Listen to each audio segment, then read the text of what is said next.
Did you have your own theories about what was going on in Expedition 33 before the game actually showed its hand? Because I did, and boy was I completely wrong. From the very start, the game pulls you into a world of smoke and mirrors, a place where nothing is quite what it seems, and where the writers pull sleight of hand again and again, dangling the truth in front of you while keeping just enough hidden. It's a game that keeps you guessing most of the way through as you try to put together a puzzle without all the pieces. This video is an exploration of those moments, the red herrings, the misdirections, and the theories that a lot of players built up before the game finally revealed what's really going on. Some of these feel like they were laid out deliberately by Sandfall. Others might have just been us pattern matching our way into complete utter nonsense. I'll let you be the judge of which is which.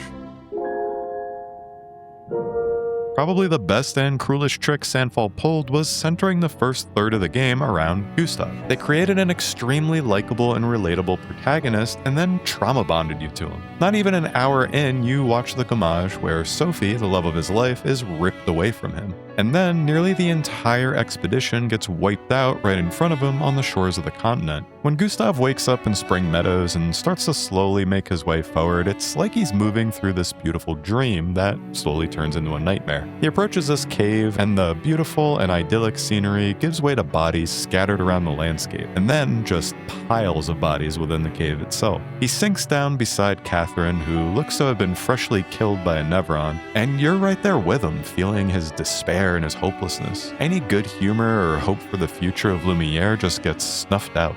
Lumière s'éteint. And through all of this, most players had no idea that Gustave isn't actually the main character. There is sort of one clue. Opening up his skill tree shows a bunch of locked skills that you can't get in Act 1. We now know why that is, but at the time it was easy to think that some pivotal story moment would unlock them. The game kept endearing you to him right up until he meets his end at the hands of Renoir at Stonewave Cliffs. But let's go back to that cave for a second, because that's where a lot of players found their first massive red herring. Feeling like all is lost, Gustave materializes his gun, puts it to his temple, and then closes his eyes. But before he can do anything, we hear a voice. You do that, we both die. And when Gustave opens his eyes, suddenly Lune is beside him, nonchalantly looking off into the distance. She convinces him to continue on, and things start to feel just a little less hopeless. But this is where some of us started asking questions. Where the hell did she come from? How did she get away on the beach? And how did she sneak up on Gustave, and why didn't she call out before she was sitting right next to him? Those unanswered questions pushed people down two pretty different paths.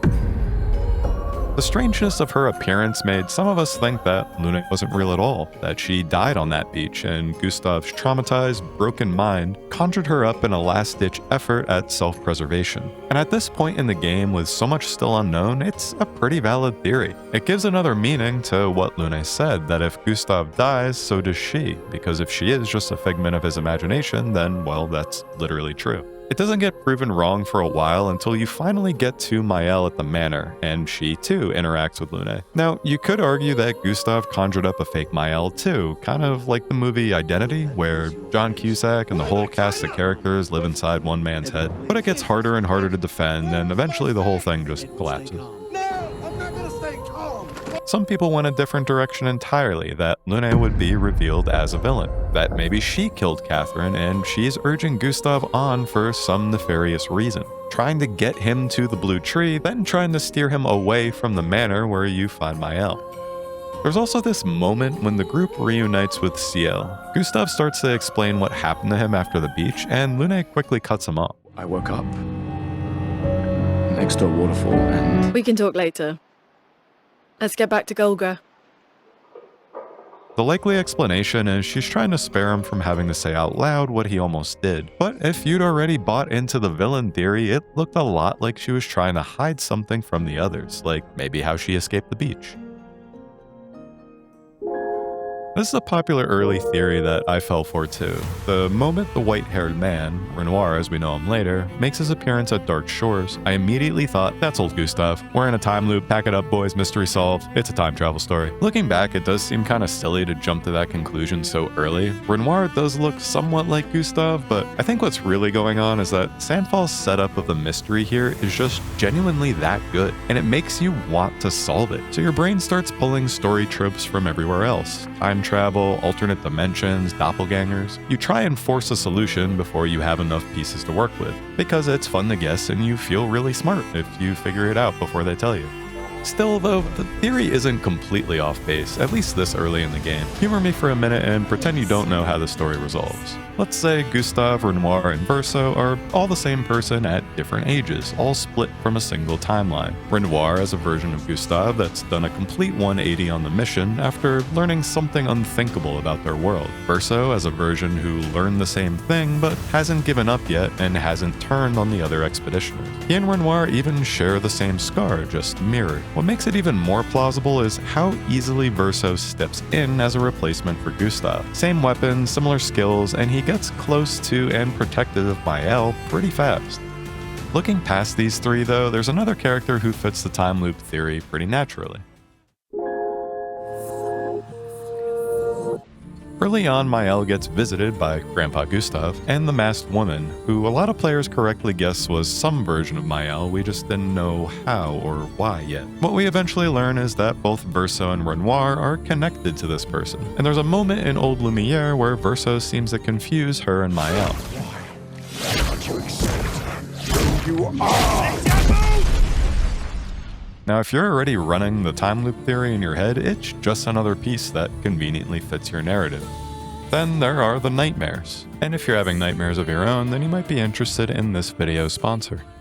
Do you sleep like garbage? I sure do. I've been an extremely light sleeper my entire life, and if somebody so much as farts in another room, I'm wide awake. That's why I'm delighted this video is sponsored by Manta Sleep, the company that makes the most advanced sleep masks on the market. They sent me their Manta Sound sleep mask to try out, and it feels like getting a gentle hug from a cloud. It has adjustable blackout foam eye cups so you can fit it perfectly to your face, ultra thin and soft Bluetooth speakers so you can drown out the existential dread, and the mask itself is extremely soft and breathable. They have a ton of different masks to choose from, even white noise machines if you need one of those too. You can check them out at mantasleep.com and use my 10% discount code COFFEE so they know I sent you.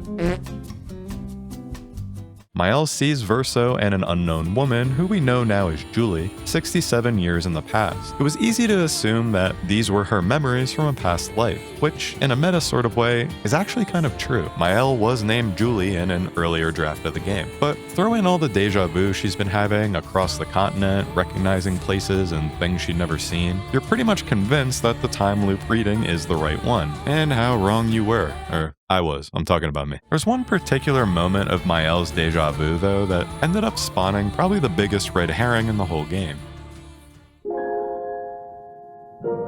Now, near the end of Flying Waters, the party walks into a field with a single red flower in it. It's the kind of open space that's very obviously about to be a boss arena. Gustave kneels down and picks the flower, and there's this ghostly image of Sophie that appears lying in the grass. Then Goblu attacks, one of the best tracks in the game kicks in, and you kind of forget about what just happened.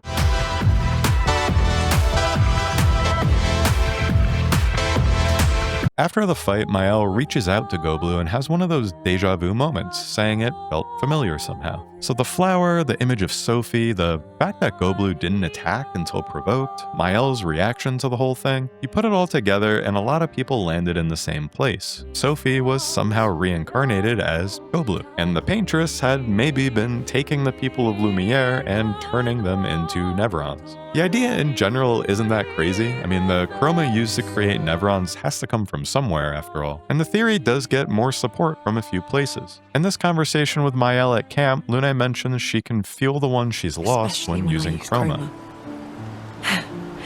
I feel their presence, their closeness, and they help me. You feel Gustave? Yeah, I do.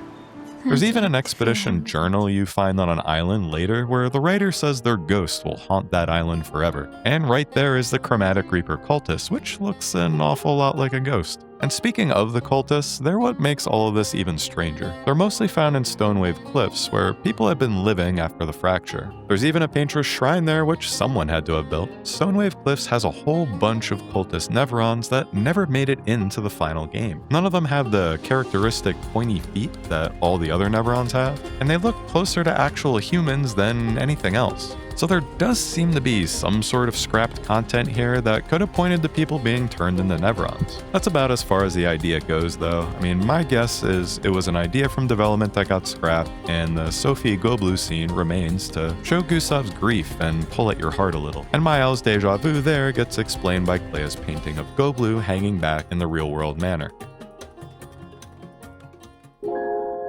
There are a few other things scattered throughout the game that didn't build into any real theory, but were definitely pulling your attention in the wrong direction. Things that seemed significant at the time, but turned out not to really matter, at least not in the way you might have expected. Like the white nevron jar you meet early in Spring Meadows. When asked, it confirms that it was created by the paintress. Looking back, you can tell it had no idea what you were talking about, because while you're referring to the giant lady at the monolith, it only knows it was painted by Clair. So it kinda just rolled with it, figuring that must be who you're referring to. And then there's the journal pickup floating in front of Maelle when you find her at the manor. After the cutscene, it just disappears, never to be seen again. Made it seem like she was hiding something. But maybe she was just, writing in her journal and there's nothing more to it. Who knows? And then there's the White Sands. What's this doing here? Why is it here? Cut off to you until the final act, the area has this sinister feeling you just can't ignore. You zone in, Maelle says something cryptic about the manor being different from the one you saw in Old Lumiere, and then Lorien Testard raps at you for a bit. Littoral, éclipse, floral, lumière s'éteint. And then that's kind of it. You get nothing! There are hints in the game's files that something more had been planned here. Like there's cut dialogue from Simon saying something happened at the White Sands, and the dialogue that actually made it into the game is grouped under monolith dialogue in the files, which suggests the whole area may have been moved around at some point during development. We might never find out what was originally supposed to happen there, which is actually a perfect place to end a video about things that never happened. Anyway, if you want to hear me yap some more, there's a video over here about the surprising ways a whole lot of lines of dialogue completely transform once you have the context of what's really going on. And if you made it this far, I have to assume you either liked or hated the video, so let me know why in the comments. I'd really love to hear if you were thinking any of the same stuff while playing, or if you had your own theories that didn't quite work out by the end. As always, thanks for watching, and I hope you have a great rest of your day. Où le chagrin s'efface.